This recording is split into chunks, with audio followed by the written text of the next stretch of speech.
You talk about the CRL World Finals. Here we go. Championship point for Ruben. Morten needing to win 2 to do the same.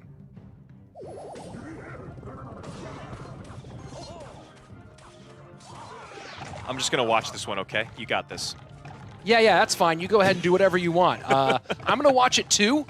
I might talk a little bit as well. Morten cycling Giant Skeleton in the back. Fisherman down to work on that Knight. Cannon card in for Ruben. Yeah, that cannon card going to get pulled across the bridge here, though, by the Fisherman before the Giant Skeleton makes it within Princess Tower range. No, not quite. Giant Skeleton walks all the way up. And here we go. Royal Giant down, and we've seen this matchup before today, Andrew. We sure have, and honestly, it didn't work out too well for SK Gaming.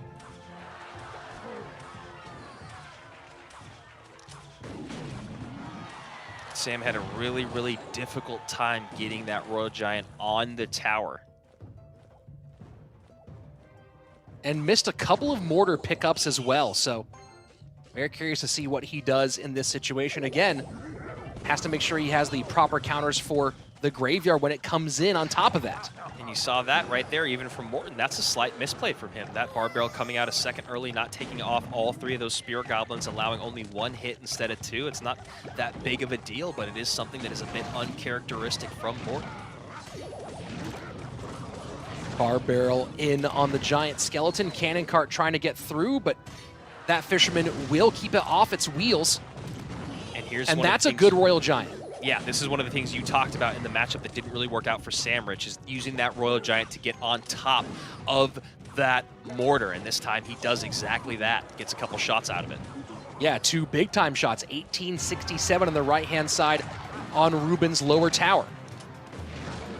High Giant Skeleton here to set the line. Maybe a Hail Spirit once again off to the left-hand side. Yep, pretty much par for the course here. Now cycling that Earthquake and that Giant Skeleton Bomb, cleaning up. Mortar Shot does get on top of the tower, but that first sequence was brilliant by Morten. And it's interesting because of the situation with the rest of the cards, the cannon cart in particular, you see Morten kind of has to let that mortar get on tower so he can defend properly against this, what you see right here. Yeah, but this is the difficult part. Yeah, Rich, that's 100% correct. That's the way more threatening of the 2, right? This mortar is pretty easily manageable. Those graveyards with the responses that Morten has, he saw what that did to Sam, and you're 100% correct in why he's sequencing the cards the way he is. Giant Skeleton high to try to stop the support troops from coming through. Fisherman, Bar Barrel, and Hunter all right there. Lots of fireball value for Ruben. Yeah, he gets all 3 of those units. The Heal Spirit does come in, though, here and help clean that up a bit and provide a little bit more HP to these Fishermen. But this is exactly what we were seeing in the last time this matchup happened, was a lot of difficulty getting on top of tower because of these defensive mortars. And here you go. Morten has to respond with the high Hunter. Minute 40 remaining, sudden death overtime. Ruben does have championship point. Morten needs to win 2, has to start with 1 right here, right now. Zappy's high, lots of fireball value there for Ruben. That's a lot of fireball value. Giant Skeleton Bomb going to go off right where he needs it. That Fisherman's going to actually go to where Morten does not want it. Now not able to pick up that mortar is the Heal Spirit or the Fisherman, so Giant Skeleton comes down. Hunter high, cannon car going to go and snipe on that Hunter. Bar barrel in to try to help out a little bit. Fisherman pulls the Knight in low.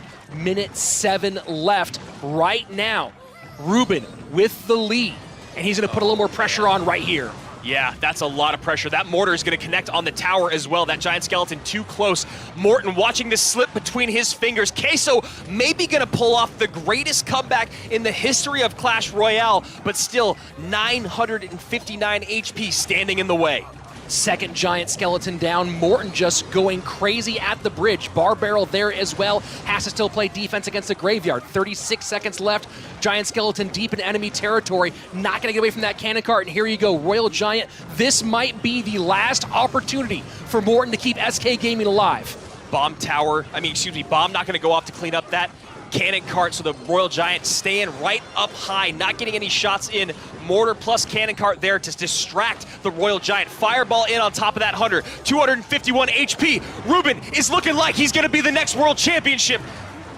117 HP remaining. EQ trying to make room. It's not gonna happen. Team Queso completes the reverse sweep, and they are your 2020 Clash Royale League World Champions. They work all the way back through 3 1v1 sets, starting out the day down 5 games from OP Sam.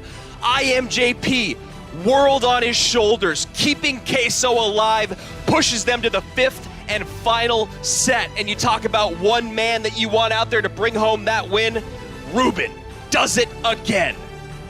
I mean, there's no question. There's no question.